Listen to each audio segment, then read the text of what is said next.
presented by Lovely Films Production.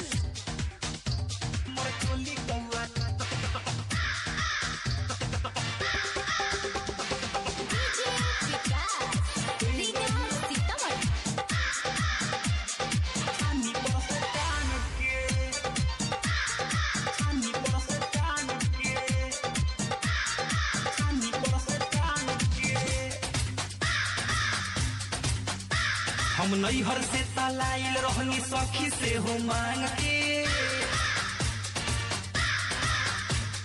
काव काव तो करते आइल घुसल छाजा लांग के। हम नैहर से तलाइल रहनी सखी से हो मांग के काव काव तो करते आइल घुसल छाजा लांग के। मोर चोली कौआ ले गई छानी पर से टांग के। मोर चोली कौआ ले गई छानी पर से टांग के। तोर चोली कौआ ले गई छानी पर से टांग के। मोर चोली कौआ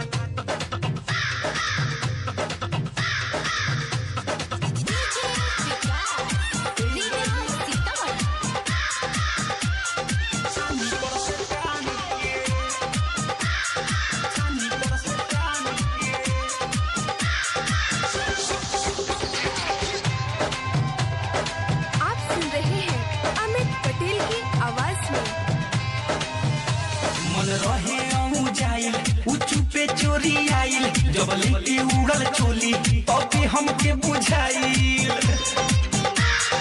ए सखी मन रहे जाइल उचू पे चोरी आइल जब लेके उड़ल चोली तबे हमके बुझाइल। सब घींच घाच के लमरइले बा कपड़ा लता धान के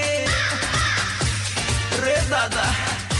सब घींच घाच के लमरइले बा कपड़ा लता धान के। मोर चोली कौआ ले गई छानी पर से